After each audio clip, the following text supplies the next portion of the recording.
Nós estamos recebendo aqui o jornalista e historiador britânico Misha Glenny. Ele trabalhou no Guardian, trabalhou na BBC e é autor mais recentemente do livro Dono do Morro, que conta a história do traficante Nem da Rocinha, um dos principais traficantes do Rio de Janeiro, numa das principais favelas do mundo. Ele acabou de lançar o livro na Flip. Além da minha presença aqui, eu sou Marco Aurélio Canônico, diretor da sucursal da Folha no Rio de Janeiro. Nós temos Marco Antônio Martins, que é repórter de polícia e de segurança da Folha na sucursal do Rio também. Misha, muito obrigado pela presença, obrigado por estar aqui com a gente. Queria começar te perguntando qual sua expectativa para o Rio de Janeiro durante as Olimpíadas. Como você acha que a cidade vai estar? Eu acho que a situação, provavelmente, durante os Jogos Olímpicos, estará estável. Mas ninguém não sabe agora o que pode acontecer no Rio. Rio é, no momento, bem crítico e bem imprevisível. Por quê? Porque os cortes no orçamento têm um impacto grande no cada setor da vida no Rio, inclusive a segurança. E não tem dúvida que durante as últimas semanas passadas, que a situação piorará nas favelas também com o PP, por exemplo, Rocinha, ou no complexo do Alemão. E eu tenho a impressão que a posição das quadrilhas, das facções ADA, Comando Vermelho, e TCP, se tornam agora mais forte. Mas para as facções, os Jogos Olímpicos representaram uma oportunidade, uma possibilidade de vender a cocaína aos turistas domésticos e de fora.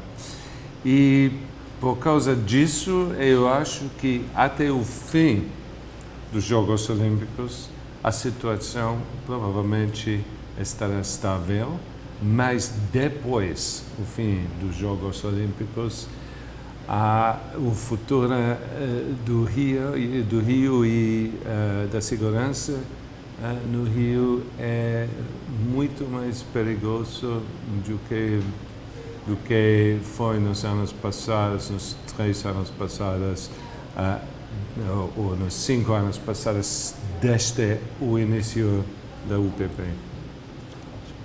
Marco, você tem uma pergunta para o Misha? Sim, boa tarde, Misha. Boa tarde, Canônico.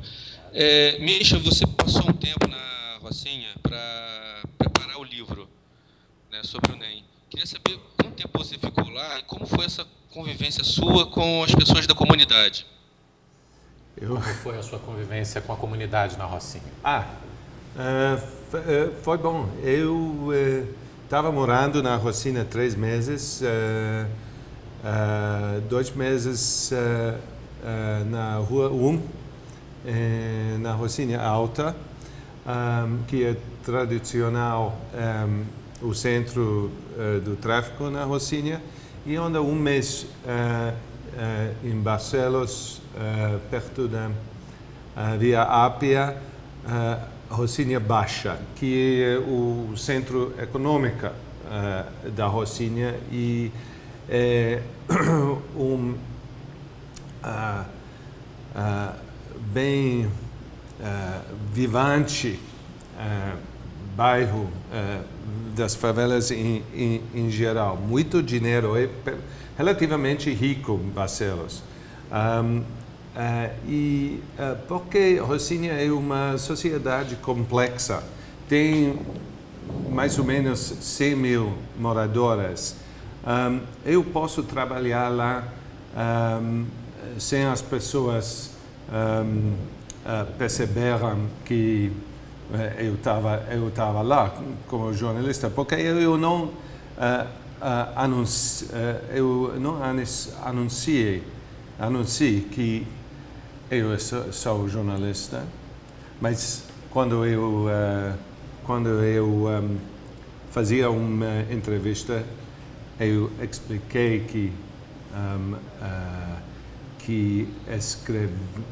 escrevia um livro sobre o NEM, e as pessoas normalmente foi bem aberto comigo. A atitude sobre o NEM na Rocinha é, em geral, até hoje, muito positivo e bem diferente do que as atitudes que eu encontrei no asfalto no Rio. Mas eu era lá depois Amarildo, depois do caso do Amarildo, que foi assassinado, que foi morto da polícia de UPP, e a situação foi relativamente estável, mas agora eu visitei Rocinha há 2 semanas. Agora eu percebi uma tensão crescendo na favela. É claro que a ADA, a facção na Rocinha, é muito mais forte do que era 2 anos atrás, e as pessoas têm, como todo mundo no Rio, um sentido da insegurança e um pouco medo do futuro. Você entrevistou o secretário de Segurança do Rio, né, o José Mariano Beltrame, que foi o capitão do projeto das UPPs, né, o projeto das Unidades de Polícia Pacificadora, que é um projeto que começou em 2008 no Rio de Janeiro. E, enfim, ele trouxe uma mudança significativa e hoje em dia ele parece estar degringolando. Eu queria saber qual é a sua impressão sobre as UPPs a partir do que você viu e como a comunidade, como a Rocinha lidou com a unidade de polícia pacificadora lá. Qual é a relação da comunidade? Eu acho que Beltrame é, sem dúvida, uma pessoa do bem. Ele tentou fazer alguma coisa com o UPP nas favelas que ninguém antes poderia fazer. Ele era um pouco isolado no governo de Cabral, porque ele era responsável pela instalação da UPP policial nas favelas. Depois, a UPP policial deveria entrar a UPP social. Os benefícios para a comunidade, mas isso praticamente nunca aconteceu. Isso é um problema fundamental.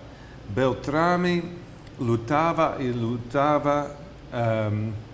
para que a UPP fosse um sucesso na Rocinha, no Complexo do Alemão, mas depois o início da crise no Brasil, ele não tem os recursos. E eu acho, infelizmente, que agora na Rocinha e no Complexo Alemão, e as 2 favelas são as mais importantes para o projeto da UPP, a UPP estava começando a colapsar há 3, 4 meses. É um momento crítico para o projeto, mas eu acho que provavelmente Beltrame está cansado, porque ele trabalhava sem grande apoio do governo do Rio de Janeiro, e a pessoa venha a um ponto quando você não pode mais. E eu acho provavelmente que Beltrame atingir este ponto depois dos Jogos Olímpicos. É bem possível. Marcos, você tem outra pergunta? Claro. Misha, você costuma dizer que o crime prospera quando o Estado é fraco. Você acha que todo esse poder que o NEM adquiriu na Rocinha vem em cima disso, da corrupção policial, dele ter se baseado nessa corrupção policial para garantir um silêncio da comunidade, garantir um silêncio da própria polícia a favor dele? A pergunta sobre a corrupção. Ele falou se o estabelecimento do NEM aconteceu baseado na corrupção e na ausência do Estado. Sim. Quando eu perguntei ao NEM da Rocinha sobre esse assunto, ele sempre falava que o instrumento que ele usava mais importante foi o apoio da comunidade, porque ele, sem dúvida, investiu muito dinheiro na comunidade e na economia da favela. Mas quando eu perguntei os delegados que investigaram NEM e ADA na Rocinha quase 4 anos, eles ressaltaram, insistiram que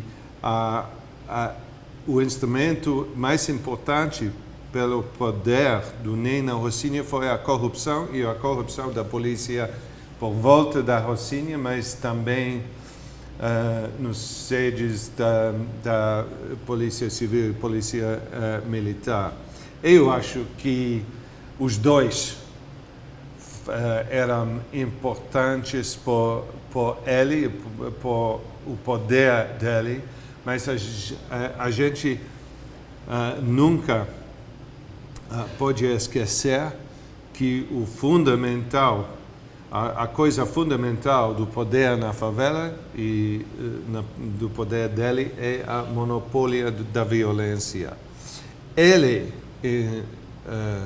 enquanto ele